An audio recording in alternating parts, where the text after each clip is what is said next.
writing is hard. It is like the hardest part of the process. It's also it can be quite lonely, as well. There's nothing scarier than a blank page and the sort of paralysis of choice of complete and utter creative freedom. So you kind of over the years find your tricks.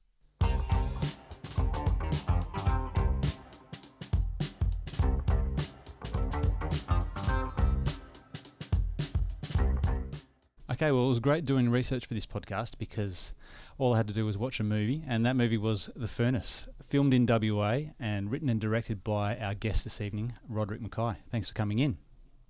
Thanks for having me. Happy to be here. Quite an undertaking, I imagine, writing and directing that movie over almost a decade, I imagine, from writing to completion. How long was that? It was pretty much 6 years of largely full-time effort. Yep. Yeah. Did you expect all the problems to come up and how difficult it would be? Did you expect it to be harder or easier than what it actually was? I think this would have been based on absolutely nothing, just a kind of loose goal, but it would have assumed that, look, it'll probably take 3 years. 3 years feels like a fair assessment. I'm prepared to, sink that much time into this. It's a worthwhile pursuit. I believe in the material, or the idea of it at least, when it was first in its absolute infancy. And then you sort of reach this point where you've invested, 3+ years, and it's clearly not quite there yet. And you're sort of in too far, and you've got to just see it through. It's that old expression of the entrance to the cave has collapsed. The only way out is further in. Yep. Which can either sort of be a road to destruction, or you can find the other end of the cave. Yep. And in this case, we sort of eventually got there. How in doubts along that pathway were you? Oh, goodness. Any moments of absolute struggle, like, what have I done to myself? Is it ever going to happen? Yeah, you watch. So a lot of this journey took place, from the 25 years old onwards. So second half of my 20s, and you're watching all of your friends, settle down, have families, working really decent paying jobs, kicking all the goals, and you're still, living in a shoebox granny flat out the back of your folks' place, and it's a pretty lonely existence. And yeah, you do wonder if you've made the wrong decision, regularly, daily, probably. Can you give us a bit of background on how the genesis of the script, the idea for the film? Where did that come to you? Almost, in a sort of bolt of lightning moment, or how did that unfold? The idea of the movie in the first place. I feel like there's always a part of the idea forming process that does start as a bolt of lightning, just that first little catalytic, just the kernel of an idea that you really gravitate towards, that is worthy of further exploration. And then there's sort of like a million stumbling blocks after that. But in this case, the definitive lightning bolt moment came about when I was researching the 1890s gold rush, which I thought, was a good petri dish for a story. Never been brought to the screen. Hugely important chapter of West Australia's history. And I was just sort of sniffing around with no particular kind of focus, but one thing that I was getting a little bit frustrated about was, we've seen, outback westerns with Anglo-Saxon, predominantly men, sweating in the sun, wearing bowler hats and three-piece suits, and I was at least aware of just how ferociously competitive this field is, and if you're gonna make a movie and potentially spend a few $1 million in the process, it's really got to be something we've not seen before and distinct. And so I guess I might have been unconsciously searching for that in the background, and it was then reading one of Geoffrey Bolton's books. So Geoffrey Bolton's an emeritus professor of history. I like to think of him as the sort of Gandalf of West Australian history. He's he passed, I think, 2016 or something like that. But his books were the focus of my research material at this particular point, and I found a picture of a cameleer in the outback with a turban and his traditional garb and flanked by camels. And it was an incredibly powerful image, incredibly interesting, incredibly cinematic, and they were of course situated in the otherwise familiar and somewhat tired Australian outback, and so I was completely hooked. Just there's your lightning bolt moment, sort of a bit of a preamble to get there, but there's your lightning bolt moment. Initially my interest was quite superficial. This is very cinematic and all those things I just said, but I didn't know what I was looking at, and so then the research process began. Who was this man? Why was he here? And that's when I kind of stumbled upon this treasure trove of such little known history, that these people, the cameleers, who were a multitude of peoples, and were culturally and religiously diverse peoples, Muslim, Sikh, Hindu, from India, Afghanistan, Balochistan, parts of the Arab world, Persia, now Iran, etc.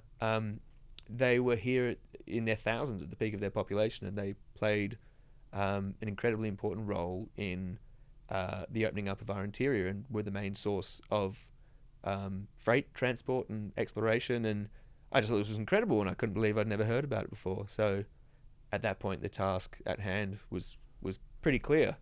And at what point did you think it would be achievable to, turn this into a movie and write with 6 different languages to create sets in the middle of WA bush that I assume you had to build yourself, and flying to all these locations? Did you think of the grandiosity of it at that point, or did you just stumble across and oh no, it's I didn't beautifully think about that. shot too. It's a beautifully shot film. Thank you, too. thank It's you. just incredible. So That's courtesy to Mick McDermott and Bonnie Elliott. We had 2 cinematographers because Mick unfortunately had an injury towards the end of the shoot. No, I wasn't thinking about the logistics too much to begin with. I was just sort of very taken with this idea, naively so. But that naivety, I think, at that point in the idea forming process is quite an important thing. It's sort of good to not be too critical. No, because then you would just say, well, why am I doing this in the first place? Like, it's insane. So it was just an absolute fascination in the material, and the belief that any subject matter can be turned into a great story. You can find out a way to emotionally engage an audience into any subject matter and to entertain them in the process, and that's your job, and that's one of the reasons why filmmaking, I think, is so powerful, is that it's a kind of every person's medium that can expose people to something. Yeah, it's like got this everything, visuals, music, story, characters. Yeah, but it's like it's that idea of emotionally engaging someone into an idea. It's not you're not coming at them purely at an intellectual, like you'd read a book about the cameleers and it would be academic, but it's the emotional engagement, I think, is. So where did you get your interest in film, and where did you learn your craft? Take us through briefly your history, your study, or was it just things that you're doing by yourself? I think, well, I was always not too bad in the field of visual art. It was the one area in high school that I kind of excelled at. And so I got into visual art school at Curtin University, I think, to be honest, because I probably didn't have good enough grades to get into a film school, the film school at Curtin. So I thought, well, look, it's very portfolio oriented at Curtin with the visual arts school, so I've got a good portfolio, I can get in, I'm in university, and then if this visual art stuff isn't for me, I can always sort of leapfrog over to film school. But I ended up staying with visual arts, and it's a very conceptual visual arts school at Curtin University, which was pretty tough coming right out of high school, when I think West Australians are some of the youngest high school grads in the planet, right? On the planet. I would have been like maybe just turned 17. Back then it would have been, I think it's changed a bit since then, So I was very young and suddenly in a very conceptual art school, and it just kind of broke my brain. But retrospectively, I'm really glad I did it, because the thing that visual art school teaches you, my take on it at least, above and beyond all, is, why should anyone care about your particular slant on this or that? And so it's really focused about finding your voice as a communicator, to put it as broadly as possible. And I think, How did you go with that? Because we try and do a bit of that in design. Yeah. To have your, to just have an opinion, or have something that you're trying to say, but it's not really taught that much at school, is it? And I don't know that it necessarily can be taught, because it's sort of it's a very personal life journey kind of thing you've got to go on, and it's messy. So are there any themes in this movie, for example, that you kind of inhibited, like the things that you think about, the values that you had, the story that you have? Is there anything? What did you put in the movie of yourself? Well, that's giving up the gold potentially for a little while. It's a tricky one to answer, and I'm trying to give succinct responses to these questions, but without being too long-winded. I think my sort of 6-year devotion to trying to get this story up was, I'll talk to the goal of the film. The goal, was of course to entertain and make a fun movie that people wanted to sit down and be happy that they paid a ticket for. But beyond that, the lofty ambition of the film was to sort of recalibrate antiquated notions of Australian identity that peoples from all over have been here for 150 years plus, and not just been here, but played an incredibly important role in the formation of this country. And it's one thing to say that, but to show it in a high production value piece of cinema with a few famous faces peppered in, I think that film has the potential to actually enact that kind of societal change.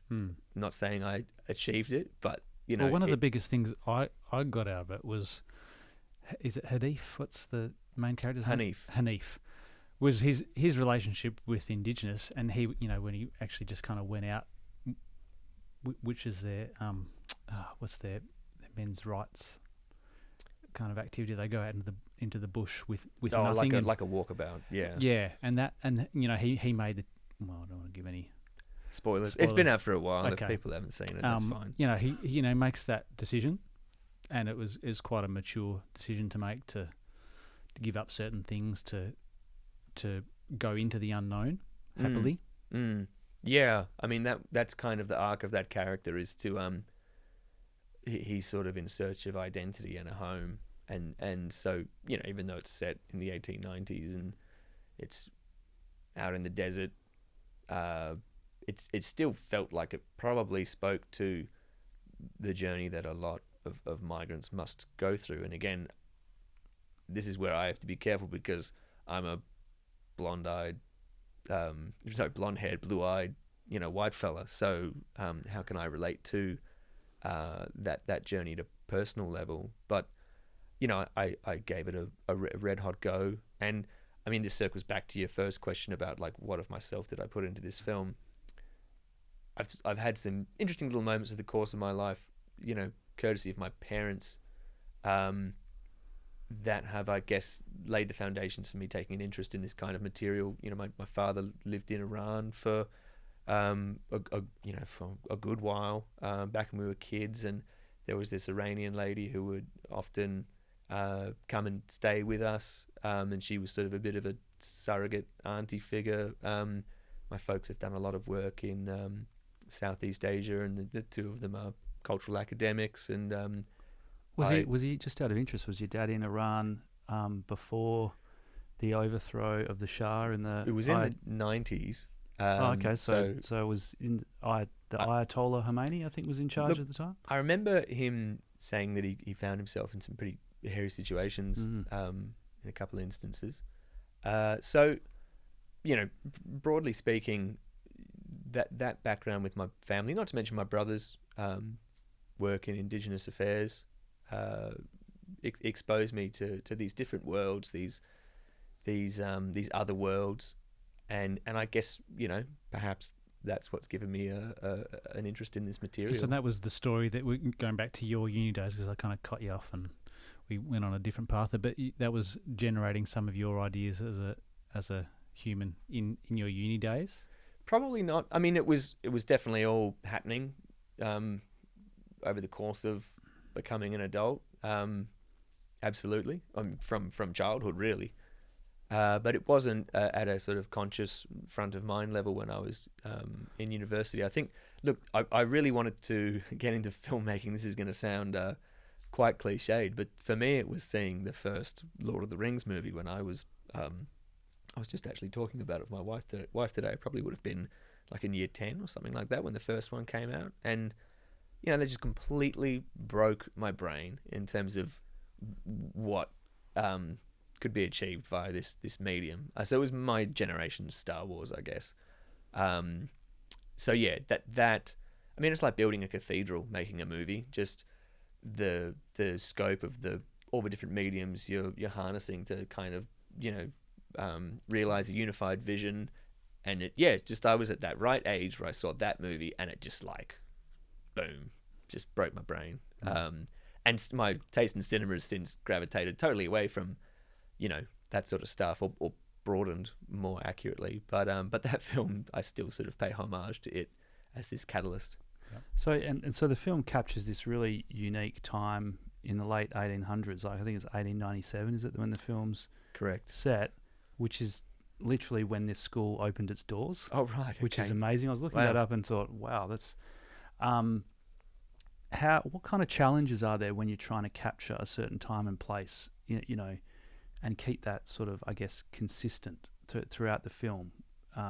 When you're trying to capture this historical period, that must be a real challenge. Well, probably one of the few virtues of filming a remote period road movie is that you're out in the bush, and so the majority of the film is not set in the man-made world. You're out on country, and we were filming on Yamaji Badimaya and Yamaji Nanda country, so around Mount Magnet and then Kalbarri. I thought I recognised Kalbarri in there. Yeah. Was that the river? All the gorge stuff towards the end of Act 2. Yep. And then we're back around Mount Magnet for the kind of final throes of the film. But so in terms of actually building stuff, we did build a town, which was quite extraordinary. Amazing. Yeah. Wow. So how did that come about? Who did you get to do it? And I always wonder who does this stuff. Yeah, well, because Steve would like to build towns. Yeah. Hey, it's pretty Next fun. movie, mate. Let me know. Yes, no, absolutely. I'll take all the labour I can get. You'll regret that. Yeah.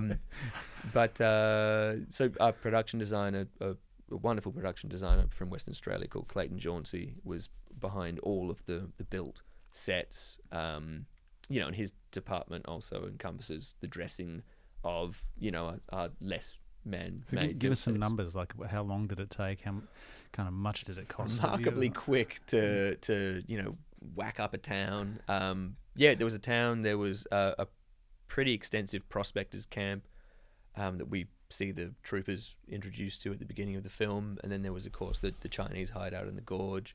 They're the most overtly built environments, but let me put it this way: he built the town, while we're filming.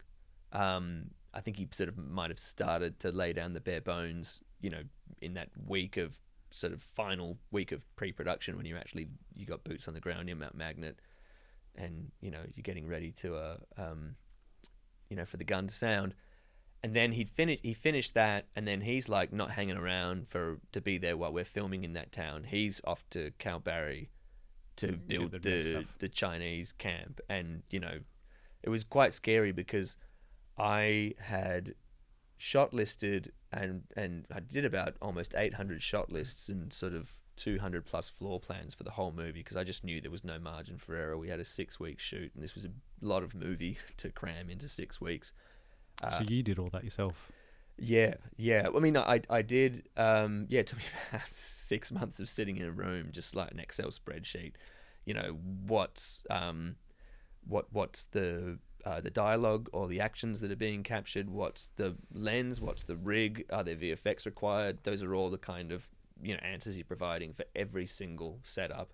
And there was about 800 plus in the film. I was wondering if there was any CGI in it, because I know your previous couple of shorts there was a fair bit. Yeah, there was a bit. Yeah, but so I'll get to VFX in a second. So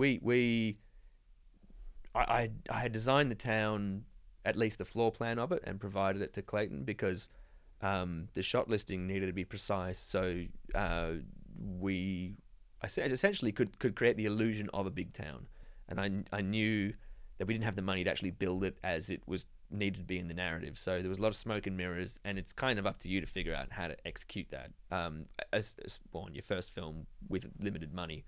So I designed the floor plan and was like, this is where, you know, the alleyway's got to be, this is where the saloon's got to be, this is where, you know, the hardware store's got to be. If it's not like this, the shot lists aren't going to work. Like, this is it's a puzzle, and the pieces fit together in a particular way, and we sort of need to adhere to that. And then when it came to him after he'd done the town, it was all fantastic. He nailed it, and obviously added tremendous value beyond my crappy floor plans. And then he went to Kalbarri. I hadn't actually really shot listed that yet. I'd ran out of time, and I was sort of doing it while we were shooting on like my one day off on the Sunday. And I had to rock up and see that set and make sure that the floor plans that I had sent him at the 11th hour actually were executed as I'd hoped. And then I was meeting all our Chinese cast on the day as I was seeing the set for the first time and making sure everything was where it needed to be. And that was particularly scary because it was 11 people, or 12 actors, all on a stage during the climactic kind of shootout of the film. And if the geography doesn't marry up, it'll just be this kind of confusing action scene that the audience just sort of knows there's no kind of rationale to how it's playing out. And that was like the last thing I wanted to do. So luckily it worked out, but it was pretty fraught. I was going to ask, is there an added pressure when you got someone like a famous Australian actor like David Wenham, you know, who is an incredible actor? I've got a couple of questions on him because when you get someone like that, well, first of all, what was that phone call? Was it a pretty amazing moment when you got the phone call saying he's on board, a guy like that? Because you get a guy like that in your film, for starters, it's a big deal. And then the other question is, what's it like to have a guy like that on set, when that must add a layer of pressure as well, to know this guy's made a lot of movies and I'm in charge of him? Yeah.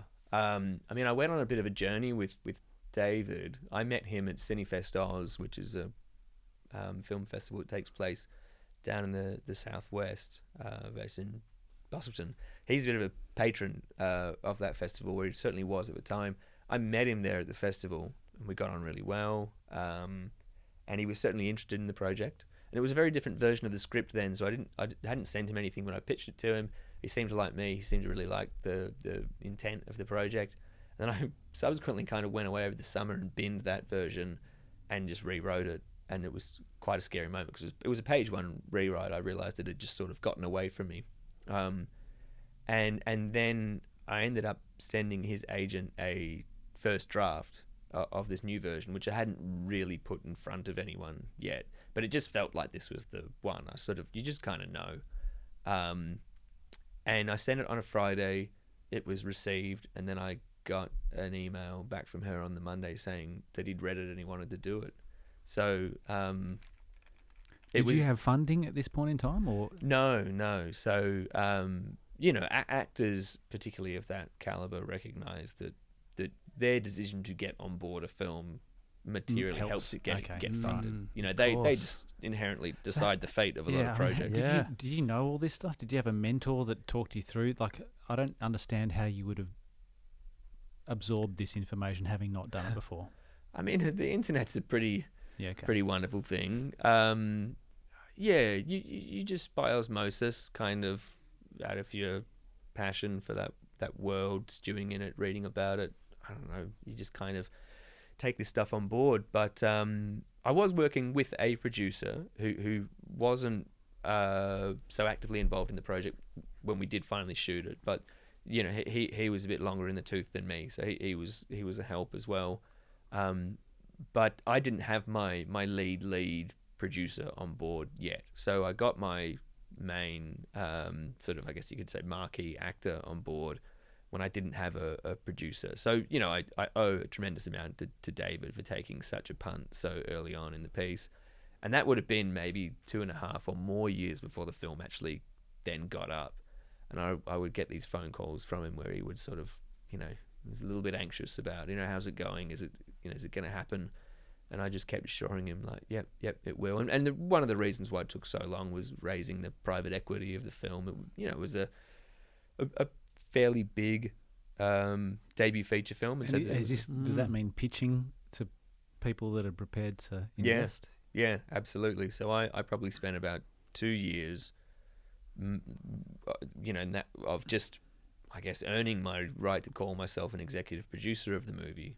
So it really was just mostly fundraising. A lot of the creative stuff had been done. You were maybe sort of, you know, tweaking and dotting I's and crossing T's to script and whatnot, but it was really just focusing on raising the money, because there's no point putting more creative effort in, you know, at a certain point. You need to know that it's actually going to get made. So, yeah, that was, you know, so you have to kind of learn that as well, which is full on. A good friend of mine, Shay, who's a filmmaker in Perth, and he asked me to ask you this question because he said, on that note, you know, what proportion of your time is creative, you know, versus technical versus fundraising business? You know, like if you, as a director, how does that mix over the course of, you know, it was 7 years, you said, from Genesis to, well, or maybe less than that, or the directing part of it is absolutely the shortest. There's, you know, no doubt about that. Yeah. So you blink and it's gone. Yeah. Most intense though, potentially. Yeah, absolutely. No, this is probably good. It only lasts as long as it does, because you'd self-combust otherwise. But look, the writing is always fairly drawn out. You know, this was my first, I guess, feature film script that I undertook to write, so I kind of had to figure out how to write as I was doing it. So it did take a while. I'd like to think I'm a little bit, you know, faster now and more to the point. But yeah, then the team building, just building the strategy and executing the strategy for getting the film greenlit is immense. And then the directing, like you get like probably sort of all up in terms of pre-production, they call it, which is like unofficial pre, and then your official pre. You know, that's probably like about 6 to 8 weeks. That gets more and more intense as you get closer to the shoot, and then the shoot was 6 weeks, and then post is, you know, 6 months plus. We were very quick with post. My producers probably wouldn't agree with me, but I think we were quick. So and then, you know, you're in the PR mode, and you're promoting the film doggedly, relentlessly, hoping people go and see it, especially when there's a once-in-a-century pandemic that's doing everything it can to stop people from seeing it. Where did you fly to France or something right in the middle of the pandemic? How did that happen? Yeah, that was a pretty wild time. We when everyone, the world was locked down and you were ducking off. Well, yeah, it would have been surreal just to get into a top-tier film festival like Venice any given year, but it was particularly surreal and uncanny doing it right smack bang in the middle of the pandemic and having to get permissions to leave the country. Was that a difficult process? Yeah, look, this entire project was difficult. Yeah, right. Right down to the very last. Yeah, right. Well, it's just name drop a bit for us. Who'd you bump into over there? To be honest, so I've been not that many people. We did have a little Kate Blanchett encounter at the on the red carpet for the closing night, which was nice. But it sounds like of all the top tier film festivals, Cannes is like the one that's nuts. And I've been to Cannes twice, not when I've had a film in competition, but still had very good times at Cannes. And it definitely does seem like a bigger, louder, more colourful kind of experience. Venice, I think, is much more like, it's almost it's more well behaved as far as I could tell. Everyone's there for the cinema. There's less kind of, there's no super yacht parties and stuff like that. It's a bit toned down, which was kind of nice. And I think that was sort of amplified by COVID. It was a quieter festival than usual. But I mean, we got to see Vanessa Kirby get her award for Pieces of a Woman, and oh goodness, Nomadland won that year. So you're getting to see all these people get up, march up on stage and get their trophies and whatnot. That's all pretty cool. That's nice.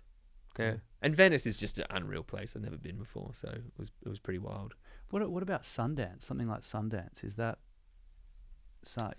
a festival that's haven't been on the agenda, or absolutely like up there with Cannes in terms of notoriety, I guess, or getting your production out there into the US market and all that kind of stuff? Definitely. No, I've not been to Sundance, but I know a bunch of filmmakers who have and seem to have done really, really well out of it. In fact, I think it's a really, really strategic one to go for the right kind of movie and to, break into the American market. And that was probably the biggest misgiving of getting into Venice during that particular year, and that was that America wasn't allowed to attend.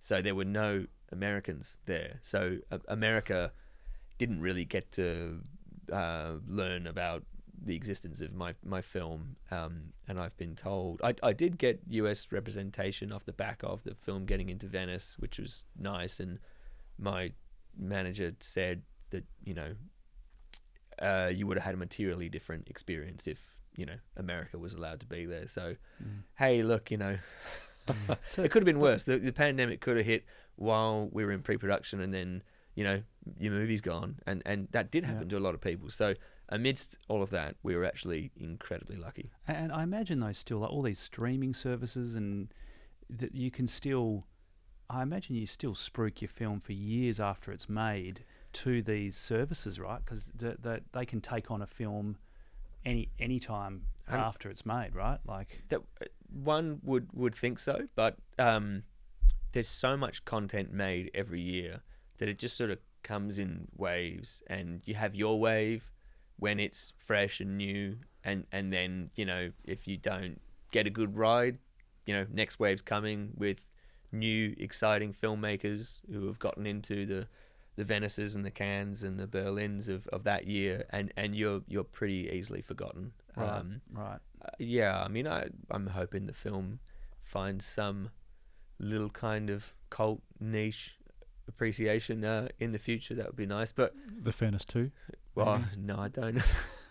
I think this given the way the story ends, it's probably fairly done and dusted. Not resurrecting anyone. No. So are you interested in continuing just finding more of that historical stories about WA's kind of creation? Well, I love period films. I do. I'm not going to lie. I love the world building that's associated with period films. And there's different sort of genres of period. Like, so The Furnace was more of a Western, but a movie like There Will Be Blood, even though it's a period film, you wouldn't call it a Western. It's more of a kind of, it's a drama / frontier mythology maybe, but it's probably more just a period drama really.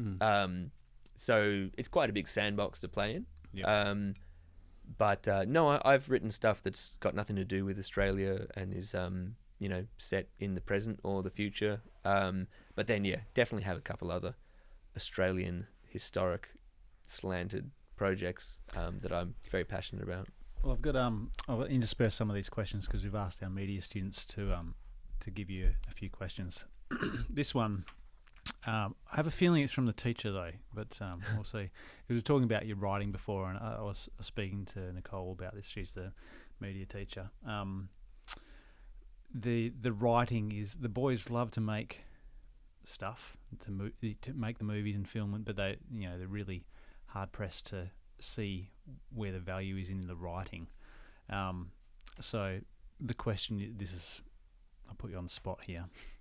Would you consider coming in and speaking to our year 11 and 12 media and film students? You're going to hit him with that for the first question. You have to say yes or no on camera right now. Right. About Got me. Writing narrative for them. But you don't necessarily have to answer that. But you can talk about that, how the importance of narrative writing. Yeah. And and how much value they should be placing on that kind of thing. Well, if you don't want to answer that actual question. clearly I do have to come and give a bit of a lesson. It would seem you've got me.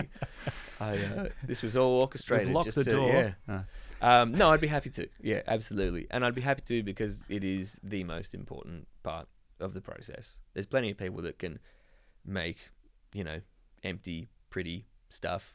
There really are, and story gives it a purpose. It sort of binds all these disparate elements together, and it's everything. I don't really know. It's so obvious. It's kind of hard to kind of elaborate how to explain why. I feel like this is so true for the music industry as well, right? With all the technology now that you can record something at a production level that can get on the radio with a laptop sort of thing. It seems to me like I'm not saying anything new here, but an explosion of so much content that's just doesn't have much of a soul to it, but it sounds sort of technically okay. Completely.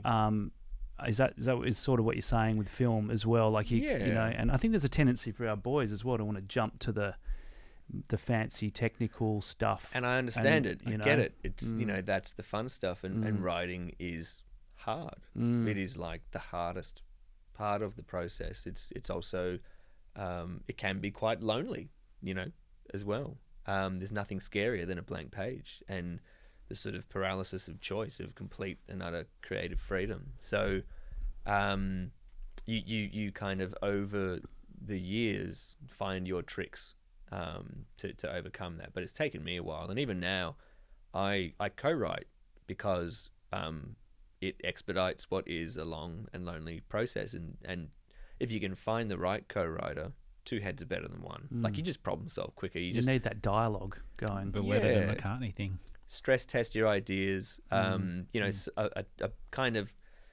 half good idea but not good enough idea that you might have hung on to for like a fortnight is like killed in a day. When you've got someone else really stress testing it, and how do you find that person? It's hard. It's very hard. I mean, in Perth it is. Are these things? I don't know exactly what you're working on at the moment, but it's like do you say some company like Netflix want a series made, for example, they might come to you and say, we want you to write with this person? Look, I would totally be open to that. Absolutely. I've not been fortunate enough to be put in that situation yet, where I guess like that's like being put on assignment. Whereas at the moment, everything I'm writing is unless one thing comes together, that's kicking around in the background. But mostly everything I'm doing otherwise is spec. So you come up with an idea that's yours, that you think is great, that you hope other people would also think is great, and that the market wants. You go through that whole process again that you did last time. Try and find funding, try and find actors. It's pretty much rinse and repeat, yeah. So what are you doing at the moment? Yeah, very keen to hear what's if you can tell us, I guess. I mean, I've stepped into some TV stuff, but again, most of it is sort of self-generated by me, and I'm hoping people want to see it and get it made. And then TV is obviously, of course, what it's all about now. Feature films, year by year, just kind of struggling more and more, and the bullseye is getting smaller and smaller in terms of what you have to. The attention span's potentially getting smaller and smaller as well. Well, I mean, saying that, but we all binge watch like 10 hours of a show now, so it's kind of, I don't know, it's a bit of a paradox, but it's harder to get a feature up unless it's within this genre or this genre and for this budget, and you have to whatever's in vogue. The goalposts are always shifting, and sort of market trends are cyclic, and you kind of have to keep your finger on the pulse with what's smart to do at what time. Otherwise you can waste a lot of time. You can just write something you think's great for like a year and it's just never going to get made. That's probably the scariest part of writing on spec. And the one of the great things that's happened off the back of The Furnace is some wonderful production companies will actually, respond to my emails and, hear what I have to say, and have read, enough of my subsequent material to go, okay, you can write, great. But these projects you've written us, we respect them, admire them, and so forth. But we can't make any of this. It doesn't tick all the boxes for us. So keep writing, but you can just send us treatments, outlines, log lines, and so that's a much smaller document form to put in front of them to kind of get that yes or no, or maybe earlier, and have not put up that Doesn't upfront waste work. everyone's time as much. That's as it, completely. Can you That's very different to sending in, like if it's a feature film, that process is sort of slower, or you send in a bit more of a long form script. A whole script, right? Okay. Well, yeah. So previously, off the back of The Furnace, the response from these sort of production companies I've been targeting would have been, "Yep, we'll read your stuff. We love The Furnace. Congratulations on Venice," and then they'll read it and they'll go, "Wow, this is really, really awesome. Look, we can't make this because the budget's not quite right for this genre, and we couldn't figure out what sort of actor would be your marquee actor for the roles you have available." I mean, it's just, there's a million machinations to how they justify, going with the film or not. So they say, "Look, we love it, but we can't make this stuff. What else have you got?" And so I've proven myself adequately over the last 10 years that they'll read a smaller document form and give me that yes or no quicker. So it's like a 10-page outline versus a 120-page script. Yeah. So can you break down what the writing involved? Is it just script, or is it you're talking about how you're setting up scenes and all these? In a 10-pager, what does that look like? Do you encapsulate that in writing as well? Sorry, I keep accidentally. That's okay. I adjusted the frame's earlier. all good. Okay, Yeah. Great. I'll try and keep my left foot still. For people listening, I keep Don't worry, kicking the camera. that's only on Steve, so Yeah. Okay. we can afford that one to go. Just kick Sam's one. It's a bit of a longer reach. So with a What is scripted- writing? Tell us what the writing involves. if it's not in the script, it's not in the movie. It's the sort of simplest, definition. Nonetheless, it is still a blueprint for what does become the film. And it's a fairly malleable, functional document. Does it include dialogue and actions as well? Absolutely, Everything? yeah, everything. So every single scene, all the actions, all the dialogue, not just action, but also your big print, your prose, I guess, or your kind of screenplay equivalent of prose, or your descriptive stuff to set the scene. But probably the biggest lesson in screenwriting is economy. So I can't really read literary books anymore because it's just, to me, after having had that lesson of economy drilled into me and working in screenplays for so long, the prose of literary authors is just sort of endless, meandering, just sort of indulgent. I know that's part of that medium, and it's not indulgent in the context of that kind of writing, and it's beautiful and poetic, but it's just a different world apart from. There's an efficiency. Absolutely. That you need. Well, the way you're meant to read a script, or so you send a script to a famous actor who's got a 6-meter high pile of the scripts that have made it to him, which means there's like a football field of crap scripts that haven't got to him, and you're there in the pile that's going to get read. You want it to be the most effortless read you can possibly conjure up, as if they're watching the movie unfold in real time in front of them. Their eyes are tracking, left to right, down the page, and it's just got to flow. It's got to be like silk. Even if it's a horror movie with horrible stuff happening left, right, and center, it's just got to be an effortless read. Or they'll get 5 pages in and go, what's Toss next? it. Yeah, completely. It's so brutal. You got to know what you're up against, and that's where outlines are great. Obviously, far less detail, not all the scenes, but like they're still written in a way where there's a kind of sweep of the narrative, and you can still kind of entertain the reader, and get a flow of the film. But it's like, it's the arc of the movie and your central character, and hopefully the themes. I mean, I think the themes are kind of what governs everything. Otherwise, it's just a series of events. So I guess that's kind of the goal of an outline or a treatment. A treatment is a little bit more prose heavy. You can even put little bits of dialogue in if it's more economic to have a character say it. than to kind of describe what they, would say if this was a script. Put the dialogue in, but be kind of judicious about how often you do, because before you know it, you will be writing a script. And that's a treatment. An outline is much more clinical, cold, kind of flow of events. And then a beat sheet is like, you wouldn't send the beat sheet to anyone. A beat sheet is a very working document for the writer or co-writers that just, it's basically like when you complete your beat sheet once you've kind of broken the back of the story, broadly speaking. So what does the beat sheet achieve? The beat sheets are like dot points, like Right. the kind of sequence of events that thread your story together. And often I would kind of do a beat sheet on a whiteboard, and it's like chaos and different colored markers, and I'll show you a photo of one of them. It's like insane. Okay. And so you wouldn't take a photo of that or type it up even and send it to someone. It's a working document. Requires a lot of sort of implied knowledge of you as the writer or your co-writer, and then the outline is sort of a more fleshed out version that someone who has no clue what the story is can pick up and make sense of it. And a treatment's then a kind of more flowery version of that still.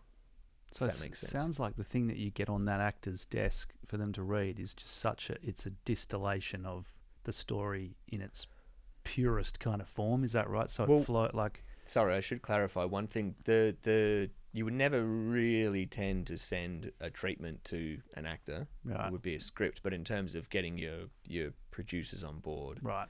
when you get to this, like getting David Wenham before I had my lead producer was a pretty unorthodox way of doing things, and generally you would build that really good relationship with your targeted producer. They have the relationships with actors, or at least with casting directors and agents, the reps of these actors, and you kind of go through the conventional sort of front door. But when you're getting your film up for the first time, you do whatever you need to do to get it up. Yeah, it's amazing. All right, another question for you. A lot of these we've kind of covered, but I want to make sure we get them all. What was it like filming in remote WA? Awesome. An absolute privilege. I mean, there's a certain kind of person that runs away from, being out in the desert for 7 weeks in November when it, was 50 degrees plus in a gorge, and, flies and ticks and blah, blah, blah. And then there's another kind of person that sort of really wants to subject themselves to this kind of extreme filmmaking and, gets to see a side of the country that they haven't had a kind of prolonged experience in. And not just any kind of experience, like really, really meaningful, pressure cooker, intense experience in that's sort of like etched into your soul by the end of it. So no, it was a huge privilege, and that extends, of course, to the communities that are out there. How much did you learn about local Indigenous communities in the area where you were shooting? That must have been amazing. It was incredible. Yeah, I mean, both the Indigenous and the non-Indigenous communities of Mount Magnet, Yamaji, Badimaya country, and Kalgoorlie. Sorry, not Kalgoorlie, Kalbarri. Even though Kalgoorlie is mentioned in the story, but yeah, Kalbarri, Yamaji Nunda country. Really took us under their wings. Were supported from day dot. And I mean, we also were having dialogue in the movie spoken in an Indigenous language. How did you go about that? Because you were saying, I think that language isn't even spoken anymore, or the last fluent speaker had died and you needed to consult. But I know some of the I wanted to know, because it was quite poetic when, just reading the translation, obviously, in the movie, the way that he spoke, it sounded quite poetic. So I was wondering whether you actually wrote the English version and then asked for it to be translated, or was that kind of like this is more like how they speak, and it just comes, because it comes across quite magical. Yeah, that was a beautiful scene. Yeah. So which came fantastic. first?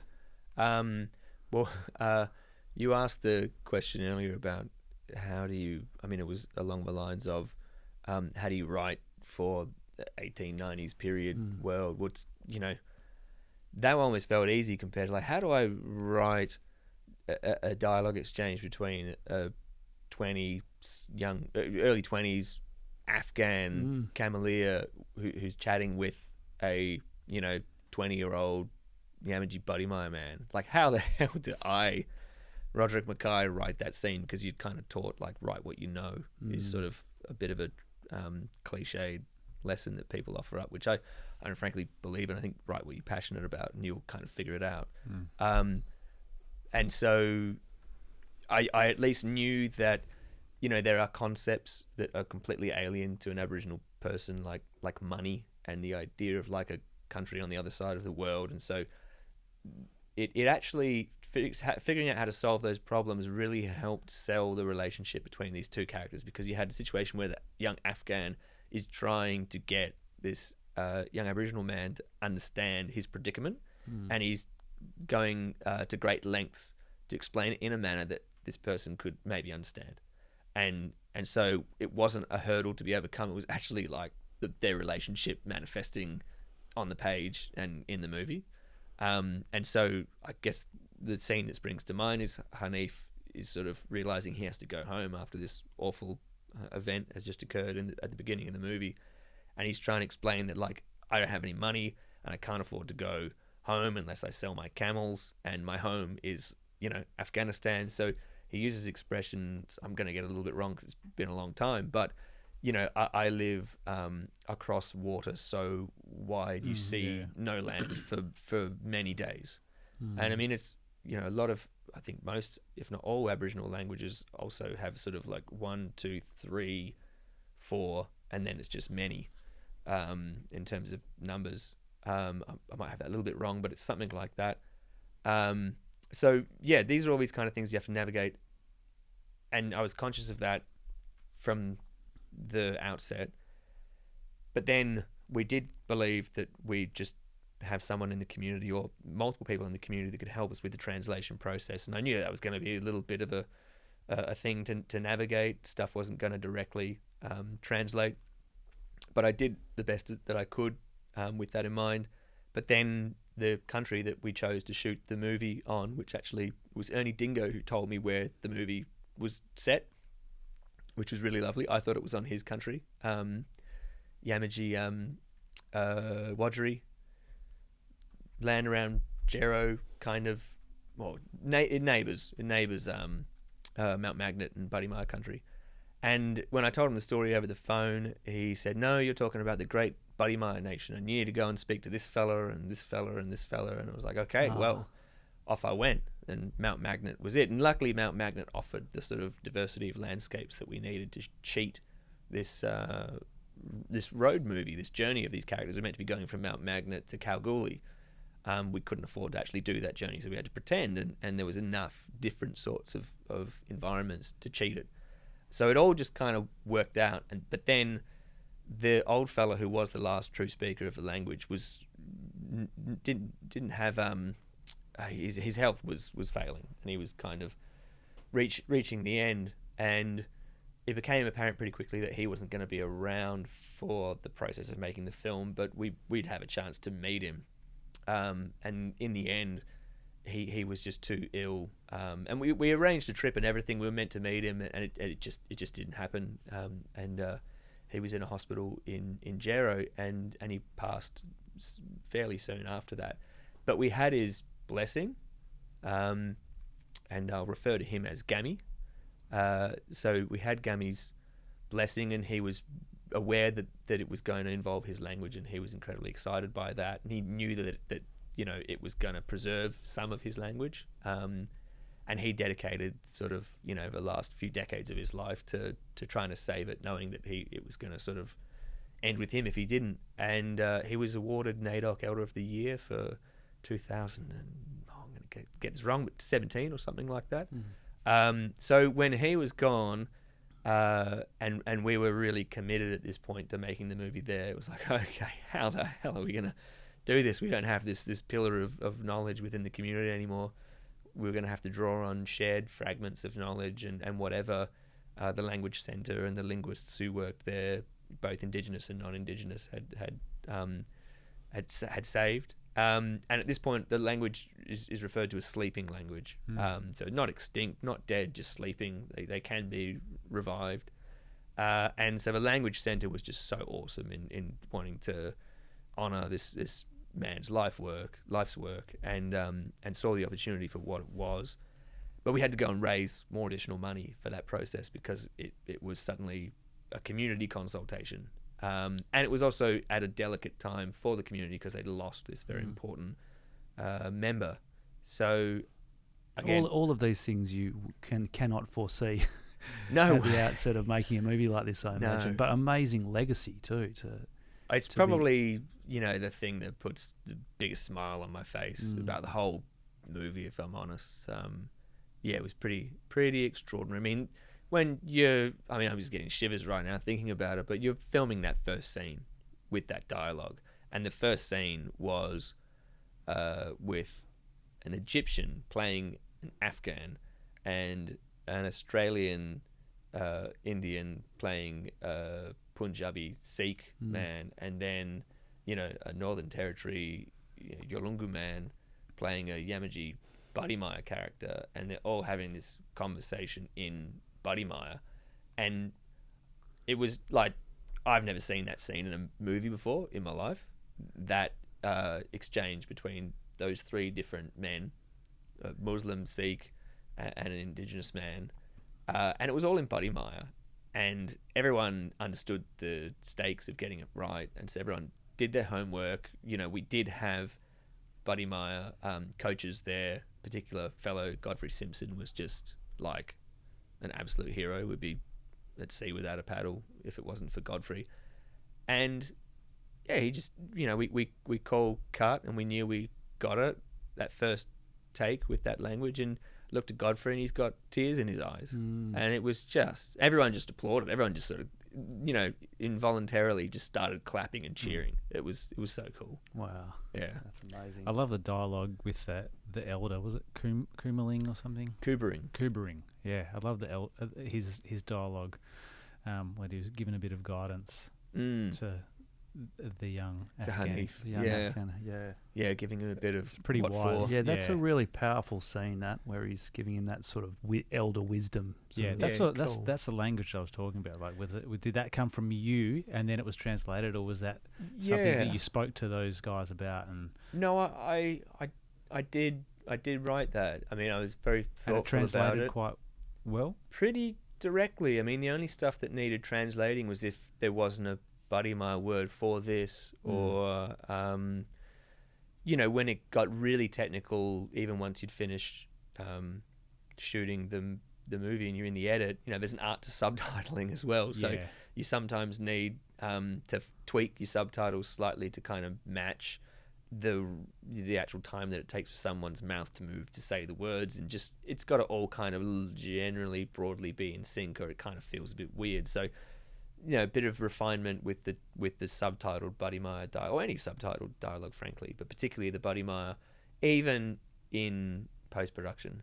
But generally, the sentiment was the same. So what was written in the script was the sentiment that made it into the movie. Yeah, great. Yeah. Can I ask you a question? Yeah, go for it. Yeah.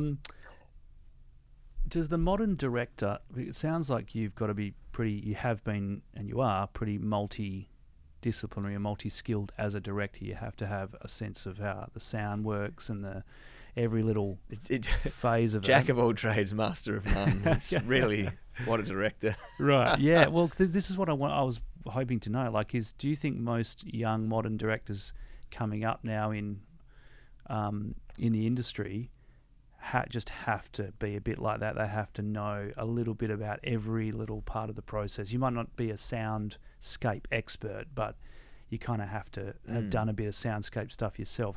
How do you see that? It certainly doesn't hurt. And you get different kinds of filmmakers with different strengths. You get directors who are really good with actors, but maybe not so visually oriented. And couldn't storyboard if their lives depended on it, and then everything in between. But yeah, I think without losing focus, definitely turn your hand to as much and all of it as you can. I mean, I've done a little bit of everything, short of acting, really. So that's I probably should have, done an acting course, if I'm honest. Yeah. I mean, there's no doubt that it would serve me better. Yeah. So, so our students coming up through the media courses and the film courses, you would certainly recommend having a little bit of everything in their repertoire, because I imagine some students already at year 11, let's say, get drawn towards the technical side of it or whatever. No, totally. Absolutely, 100%. And again, you have, if you do that for no other reason than to find out what your strengths and weaknesses are, then at least you know. And like I said, directing is about being a jack of all trades and master of none. You collaborate with the people who really know what they're doing, and you know enough to tell the people who know what they're doing what to do, or to ask them politely, or not in a kind of Napoleonic way, but it is ultimately very collaborative. But you, I guess, are kind of conducting a little bit, that kind of role of keeping the vision on track. I like to think of it as, and maybe it would be good for me to loosen up a little bit and step away from this analogy, but your vision is like a conceptual pinhead on a horizon line, and you can see it, and when you set off towards it, if your compass is out by a few degrees, by the time you get to the horizon line, you're miles off course. And so you're like a bit of a vision keeper, but it's okay for the vision to change, and the way to get to the vision, that pinhead on the horizon line, to go off the beaten track here or there. But I think at the end of the day, but that probably is a truth about the role of directing. You're the vision keeper. It's very easy, very, very easy to lose sight of what the original goal is, and for it to become something else. I mean, there's just so many opportunities for you to get distracted, or sent off course. So many moving parts, right, that can distract you, I imagine, from that along the way. Yeah. If you've got great producers like I had, they're very good at insulating you, and they sort of, among their, I mean, get a producer in here, because their job is, is just as insane, if not more. I mean, there's a hilarious meme of, this is how a director sleeps, and they're in this position. This is how an editor sleeps, and then sort of straight, and this is how a DOP sleeps, and this leg's out here, and this is how a producer sleeps, and it's just an empty bed. Yeah, right. And it's probably pretty true. Yeah. All right, well, we better not waste too much more of your time. I'll ask one more question from the kids. Tell us about your team. How big was it, and what were their strengths? So we had, all up, probably about 100, cast and crew that made up this Furness family, which descended upon Mount Magnet and Calbarry, and the cast. I think there was probably about 31 speaking roles in the film. So that includes, working with camels. Do you include the camels in the cast? No, I should. That must have been hard. That was really. Yeah, they say don't work with kids and animals. And I had kids and all kinds of animals. And, there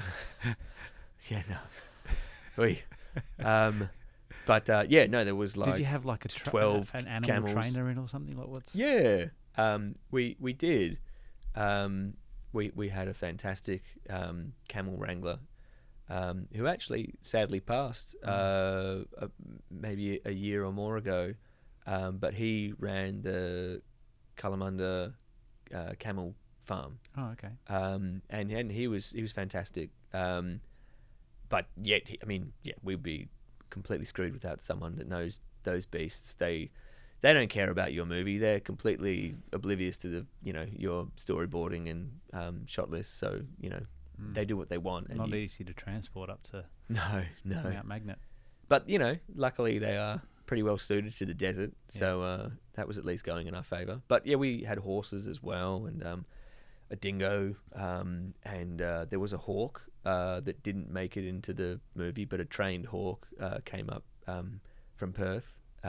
Didn't quite do what was required of it. So that scene, Scrub that one off the yeah, script. Is that yep. Okay. That's it.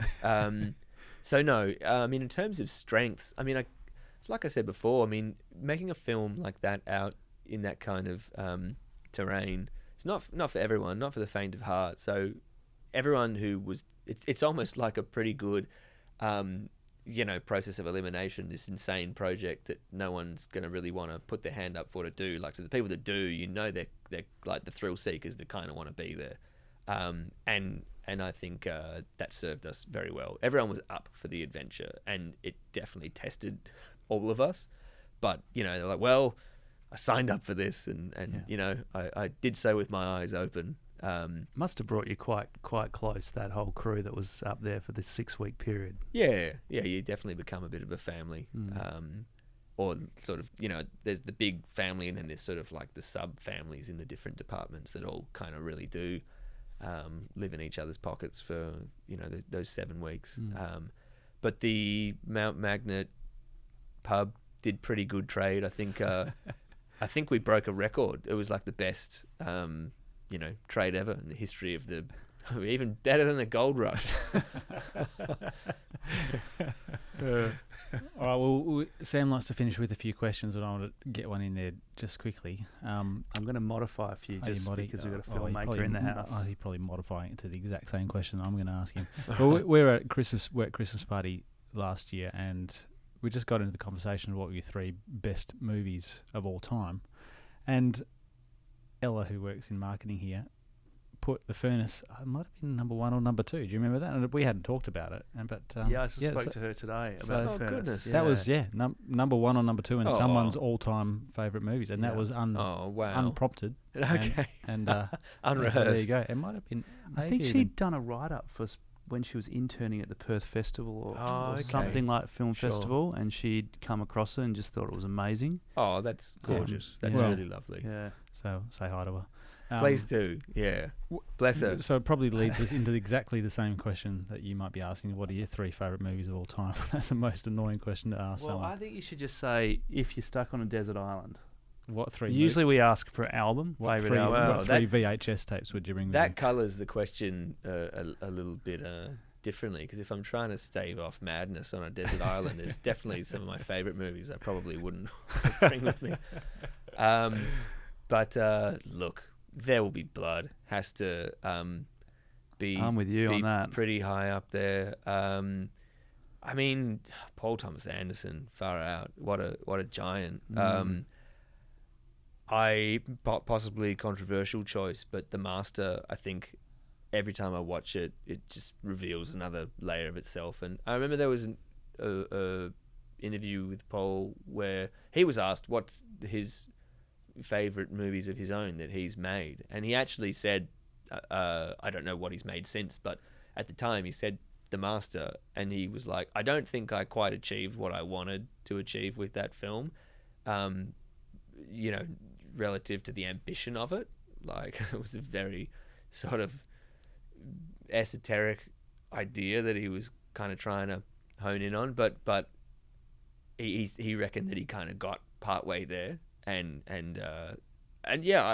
first time I watched it, having come off the back of There'll Be Blood and just being like the biggest fan ever, like, just, that was kind of my adult Lord of the Rings, was watching There'll Be Blood. Just broke my brain. But I saw The Master and I was like, huh? Like, I don't quite know what's going on there, and just sort of dismissed it, and then returned to it like a year or more later, and I watch it multiple times a year. It's just incredible, but it's not for everyone. And then the other one would probably be, The Lighthouse was another one that recently, so you're talking about being on an island and going insane. I probably wouldn't bring that one on to the desert island, but that was extraordinary. I think if you ask yourself what is it that separates a filmmaker from other filmmakers, that idiosyncratic kind of tone that just is like so specific to that filmmaker, and I'd never seen another film like The Lighthouse and couldn't imagine anyone else making it. And once you've made a film and you watch something like that, you realize like you don't accidentally land at The Lighthouse. It is the result of millions, billions of specific little tiny decisions that all have a compounding effect to create that. And so I just think it's remarkable that he was able to convince his producers, to whoever his financiers, that like, no, I've got this, and it's going to sound weird, but trust me. And you go back to that metaphor of the conceptual pinhead on the horizon line. I mean, that guy just like didn't waver. It's so specific. And I guess for actors that can probably be a stifling kind of movie to maybe be in when the director has such a particular vision, and it's there's definitely got to be give and take. But yeah, I just don't know how he pulled that off. I just don't know how that's possible. Awesome. Lighthouse, The Master, yeah, and There Will Be Blood. Yeah, and look, I think Arrival is a pretty underrated Denis Villeneuve film. I think that's pretty incredible. Looking forward to June 2. Is that? Yeah, Denis pretty amazing. Yeah. Yes, again, very particular voice. It's quite specific to him, and even when he's grafted his voice to these other IPs, be it Blade Runner or Dune, it still feels like his versions of those. He was Fifth Element too, wasn't he? I think was that him? No, was that Fifth Luc Element Besson? is Maybe that's another French guy. different era. Yeah, Sorry. But look, there are lots of other incredible filmmakers. I must say, I forget the director's name, drawing a blank, but the guy that did The Square and more recently Triangle of Sadness is again like no one else makes those kinds of movies but him. And I guess I kind of am drawn more and more to that these days, like those idiosyncratic voices. Okay. Yeah. How about you? Oh, yeah, I'm a big fan of Blade Runner 2049. I thought that was a fantastic movie. And There Will Be Blood. I watched it with my movie club 3 weeks ago. Oh, nice. So, was that your first time?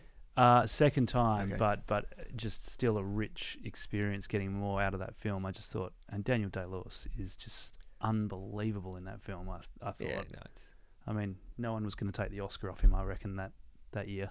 No. And I mean, the big controversial question is, should No Country for Old Men have won, over There'll Be Blood that year? I guess you can all... Great movie too. Amazing movie. Yeah, I love that movie. I'm going to say Groundhog Day because it's my birthday, and I watched it recently. I was like, I got quite a lot of it. Bill Murray's a great actor. He can just turn from someone you hate to someone you really love really quickly. Yeah, he's a pretty unique. Very good in that Japanese film. Yeah, that's the one another set in Japan. Lost in Lost in Translation. Translation. Yeah, I love that movie as well. Yeah. Into the Wild is one of my favourites as well. Yep. No, that movie really stirred something in me. It did. It changed my career path. Right. There you go. I think I changed career the day after. Wow. Yeah. There you go. The power of movies. Stand By Me. And again, it was an emotional stirring, right, for you, not like coupled with the intellect, that kind of thematic I don't intent really of the movie. know what it was. It was, someone who's prepared to make those kind of changes, and it's like I was struggling with the idea for a while, and eventually just gave you the nudge that you needed. Yeah, beautiful. Any other little short questions? One more to go. What is a habit you've picked up in the last 5 years that has been really beneficial for you? If there's any habits that you've picked up in the last 5 years that you want to continue? I wouldn't. The first thing that springs to mind is not so much a habit of the last 5 years, but it's a pretty essential activity for me in parallel to writing, and that is exercise. It sounds, pretty boring and perhaps obvious, but writing is, your job is to think, and often it looks like you're doing nothing, but you're very much at work, and I struggled with the guilt of looking like I'm doing nothing. Again, your friends have proper jobs and you're sitting there staring, into the middle distance, and that's your job, but you feel like a bit of a fraud. So that feeling of guilt actually kind of inhibits the idea creation process. You sort of seize up a little bit. And so when you're going for a jog or you're doing some exercise, you're actually physically, doing something. There's some action. And I find it's in that moment, freed from the guilt of seemingly sitting there and doing nothing, that like the ideas flow. And so, yeah, jogs have So that's definitely synonymous, is it, with your creative output if you're exercising a lot? Yeah. Yep. And just good for your mental health as well, given, writing is inherently lonely, and directing is much the same, and it's a long journey. One project can take years, and you need to feel like you're getting on top of something in the meantime. You need to feel like you're having a few wins, because you feel like you're failing 90% of the time.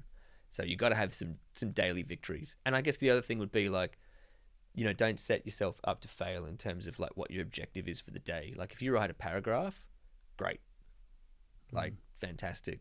Because that could be, the most powerful scene in the movie that, sears into everyone's brain and makes the movie. Yeah. So like, don't think you're going to write a script in a day. Even if you do, it'll probably be crap. So yeah. Set achievable goals, but push yourself at the same time. Yeah, because that's the thing. Like, you got to crack your own whip. Like, there's no one that's going to make sure you get up that morning and write. No one cares if you don't write. So you have to want to do it, and you have to, within what is a lonely and sometimes fraught existence, make it a little bit easy on yourself, and I guarantee you that it'll get more results. It's a good way to finish. Great. All right. Thanks, Roderick. Great movie, and looking forward to seeing what comes next. Same here. Thanks a lot, Roderick. Thanks so much for having me. When are you coming in to speak to the students? Well, that's on you to name a date, right? I just bumped your camera. Okay, cool. I have to cut it before that. You got me back. Yeah. All right. Take it easy, mate. Cheers, guys. Same to you. Thank you.